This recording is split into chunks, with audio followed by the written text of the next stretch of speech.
The Walking Dead universe will return with a brand new series debuting this fall on AMC, The Walking Dead World Beyond. Joining me to talk about this new show set 10 years into the zombie apocalypse is showrunner Matt Negrete. Welcome, Matt. Hello, how are you? Oh, well, it is lovely to be chatting with you. As I said, I wish we were in Yeah, San it's Diego, but great to be chatting I with know you this way. exactly. We're there in spirit. Next best Yes. thing. And Yeah, for you sure. just had your first ever Comic-Con panel, albeit online. And we learned in it that the premiere date for The Walking Dead World Beyond is going to be October 4th at 10 p.m. And the Yeah. good news is that your whole season is completed as well. So we have 10 exciting episodes ahead, which I'm very grateful for. Yeah, I'm so excited. I was bummed when we had to push the premiere from spring, but it's afforded us a chance to kind of promote the show in a whole new way. It's like we were bummed that originally we would have aired all our episodes before Comic-Con, but now it's like I feel like I'm privileged to be a part of it, and it's coming up this fall, and I couldn't be more excited at all. It It's so great to be here. it's a gift to us all who've been missing the show for a while. And Yeah. you've been writing for The Walking Dead since season 4, and now you're creating your own new installment in the Walking Dead universe, which is a pretty big deal. So I wanted to take this time to ask you some of our biggest questions about how The Walking Yeah. Dead World Beyond fits into the franchise's larger universe. So I guess my Yeah, for first sure. question then is what. To your mind, sets World Beyond apart from The Walking Dead and Fear the Walking Dead? Yeah, it's obviously a part of the same universe, but we're seeing a different corner of the universe, and it's a corner that we haven't seen before. And it's a whole new group of characters that we're exploring, and they're a little bit younger, and it doesn't necessarily mean it's a younger show. It's not Walking Dead Junior by any means. It's really about these characters that are coming of age. Like growing up. I loved movies that had an adult feel that were still coming of age stories, and I think that Stand by Me was one that I just loved growing up, and to be able to sort of capture that spirit of wonder and see the apocalypse through these eyes of characters that are a little bit more innocent, but as we'll come to find out, maybe not so innocent, some of them. It was just really an opportunity that I couldn't say no to. Now, you also hopefully will be revealing some answers to a now 3 series mystery, which is there's this Three Rings group that we've seen pop up in both other shows and seems to be central to your series. So, what can you tell us about this organization, and how much do we learn about them in World Beyond that will inform kind of the mysteries in the larger franchise universe? Yeah, that's a good question. They are mysterious, aren't they? Those rascals in those helicopters. It's we're lucky to have Julia Ormond playing the one of the leaders of this mysterious group. She's amazing. And yeah, when we last saw Rick, he was leaving in a helicopter. He was injured but still alive, and they were taking him somewhere. And we're going to have some fun with that. We're going to learn a lot more about this organization, and by way of doing that, like maybe there could be some hints where Rick could be. But we're going to be exploring who these characters, or who this organization is and what they are, through the eyes of these characters. And it's like a very mysterious onion we're going to slowly be pulling back the layers on, and hopefully this will be a lot tastier than an onion. That's our headline right there, right? It's like Three Rings are Tastier, very tasty, mysterious onion. yeah. Onion rings. They're onion rings, Jerry. Oh God, that's headcanon now. I'm into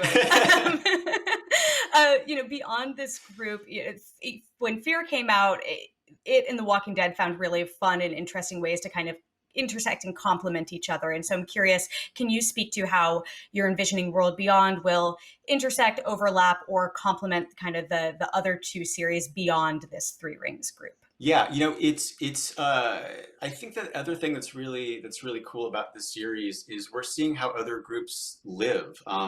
In The Walking Dead, we've seen the Kingdom, we've seen Hilltop, we've seen Alexandria, we've seen Sanctuary and Oceanside, and these communities that are still sort of being developed. They're still up and coming, and on our show, it's like we're going to see some civilizations, we're going to hint at some other civilizations that are very first world. They're more built up, and they feel more like the world that we live in today. It's obviously things are very different. They're 10 years into the apocalypse, but They have it's no longer college. about. Exactly. Yeah, they have school, yeah, they've got some very cool things that they're doing. But it's also about living for the future. It's no longer about like, oh crap, where's my next meal coming from? It's really about we've reached this point where to a degree we're living well, but there's a responsibility that comes with that. This is an inevitable question that you're always going to get when you launch a new series set in a larger universe. But so I want to get ahead of asking it. But do you foresee any characters from any of the other shows crossing over with this one in either this or next season? I can't say for sure. I could actually, but I won't. But I'll say never say never.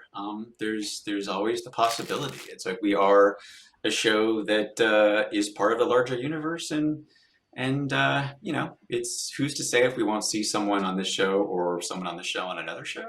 I let's just say I won't rule it out. Now, my last question for you, it was announced earlier this year that World Beyond is going to be a 2-season limited event. And I'm curious if you could speak to why 2 seasons and kind of what that means in the context of a limited event within the Walking Dead universe. Yeah, it really is just telling, a complete story.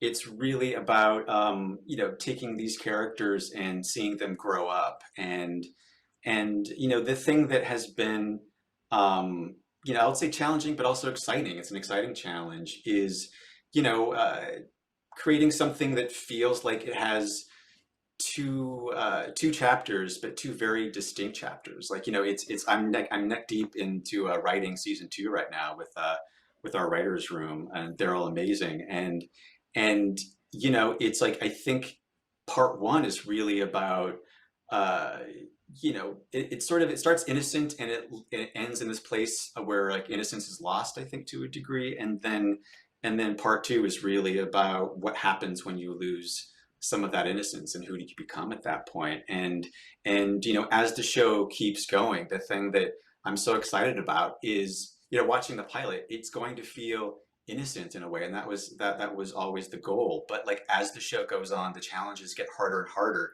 and you start to see some of that innocence starting to strip away.